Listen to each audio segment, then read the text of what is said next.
Hostel ಜೀವನ ಹೇಗಿರ್ತದೆ ಗೊತ್ತಿಲ್ಲ. ಇಷ್ಟು ವರ್ಷ ಅಜ್ಜ ಅಜ್ಜಿ ಅಂತ ಇದ್ದವಳು ನಾನು. ನನಗೆ ಬೇಕಾದಾಗೆ ನನ್ನವರ ಜೊತೆ ಇದ್ದ ಹುಡುಗಿ. ಆದರೆ ಹಾಸ್ಟೆಲಲ್ಲಿ ಹಾಗೆಲ್ಲ ಇರ್ಲಿಕ್ಕಾಗ್ತದ? 4-5 ಜನರ ಜೊತೆ ಇರಬೇಕು. ಅವ್ರು ಹೇಗಿರ್ತಾರೆ ದೇವರಿಗೆ ಗೊತ್ತು. ಹೀಗೆ ಮನಸ್ಸಿನ ಮೂಲೆಯಲ್ಲಿ ಒಂದು ಸಣ್ಣ ಭಯ ಇತ್ತು. ಹೇಗೆ ಅಡ್ಜಸ್ಟ್ ಮಾಡ್ತೇನೆ, ಹೇಗೆ ಅವ್ರ ಜೊತೆ ಮಾತಾಡ್ತೇನೆ ಅಂತ ಒಂದಷ್ಟು ಹೆದರಿಕೆ ಕೂಡ ಇತ್ತು. ನನ್ನ ಈ ಗಾಢ ಯೋಚನೆಯನ್ನ ಗಮನಿಸಿದ ತಾತ, ಏನೇ ಇಷ್ಟು ಸೈಲೆಂಟ್ ಆಗಿದ್ಯಾ ಅಂತ ಕೇಳಿದ್ರು. ನಾನು ಏನಿಲ್ಲ ತಾತ, ಹಾಸ್ಟೆಲ್ ಅಲ್ಲಿರೋ ರೂಮ್ ಮೇಟ್ ಹೇಗೆ ಸಿಗ್ತಾರೆ ಯಾವುದು ಗೊತ್ತಿಲ್ಲ, ತುಂಬ ತಲೆ ಬಿಸಿ ಆಗ್ತಾ ಉಂಟು. ನನ್ನನ್ನು ಅವರಿಗಿಷ್ಟ ಆಗಬೇಕು, ಅವರನ್ನು ನನಗಿಷ್ಟ ಆಗಬೇಕು. ಯಾವುದೂ ಇಲ್ಲದಿದ್ರೂ 3-4 ವರ್ಷ ಮುಖ ನೋಡ್ಕೊಂಡು ಕಳೀಬೇಕಲ್ವಾ?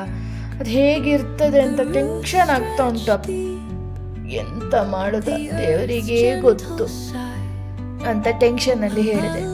ಅದು ಕೇಳಿದ ತಾತ ಜೋರಾಗಿ ನಗೋದಕ್ಕೆ ಶುರು ಮಾಡಿದ್ರು. ಅಯ್ಯೋ ದೇವ್ರೆ, ಹಾಗೆಲ್ಲ ತಲೆ ಬಿಸಿ ಮಾಡಿದ್ರೆ ಹೇಗೆ ಮಾರೈತಿ? ಇದು ಒಂದು ಜೀವನದ ಒಂದು ಭಾಗ ಅಷ್ಟೇ, ಒಂದು ಫ್ರೇಸ್. ಕಾಲೇಜ್ನ ಫಸ್ಟ್ ಡೇ ಹೀಗೆಲ್ಲ ಟೆನ್ಷನ್ ಇರ್ತದೆ, ಆದರೆ ಹೋಗ್ತಾ ಎಲ್ಲ ಸರಿ ಆಗ್ತದೆ. ಯಾವುದನ್ನು ಮನಸ್ಸಿಗೆ ಹಾಕ್ಕೊಳ್ಬೇಡ.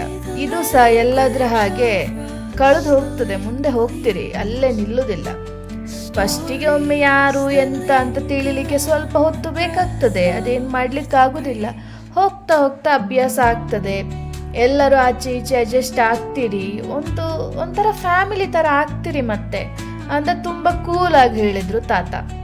ಆದರೆ ನನಗೆ ಮಾತ್ರ ಪುಕ್ಕ ಆಗ್ತಾನೆ ಇತ್ತು.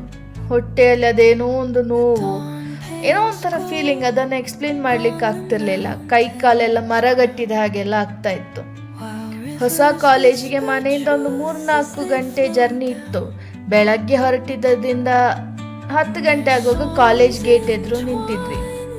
ಹೊಸ ಕಾಲೇಜು, ಒಂದಷ್ಟು ಜನರು ಹೋಗ್ತಾ ಇದ್ರು, ಒಂದಷ್ಟು ಜನ ಅಪ್ಪ ಅಮ್ಮನ ಕೈ ಹಿಡ್ಕೊಂಡು ಹೋಗ್ತಿದ್ರು, ಲಗೇಜು ಅದು ಇದು. ಒಂದಷ್ಟು ಜನ ಬಸ್ಸಿಂದ ಬಂದು ಇಳಿದು ಕಾಲೇಜ್ ಹತ್ರ ನಡೀತಿದ್ರು. ಒಂದಷ್ಟು ಕಾರುಗಳು ಗೇಟಲ್ಲಿ ಪಾಸ್ ಆಗ್ತಿತ್ತು. ಇದನ್ನೆಲ್ಲ ನಾನೊಮ್ಮೆ ನೋಡಿದೆ. ನನ್ನ ಕತೆ ಏನು ಅಂತ ದೇವರಿಗೇ ಗೊತ್ತು ಅಂತ ದೇವರ ಮೇಲೆ ಭಾರ ಹಾಕಿದೆ.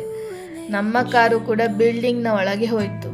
ಒಳಗೆ ಹೋಗ್ತಿದ್ದಾಗೆ ದೊಡ್ಡ ಒಂದು ಕಾಲೇಜ್. ಯಪ್ಪ ದೇವರೇ, ಇಷ್ಟು ದೊಡ್ಡ ಬಿಲ್ಡಿಂಗನ್ನೇ ನಾನು ಫಸ್ಟ್ ಟೈಮ್ ನೋಡ್ತಿದ್ದೇನೆ ಅಂತ ಅನಿಸ್ತಿತ್ತು.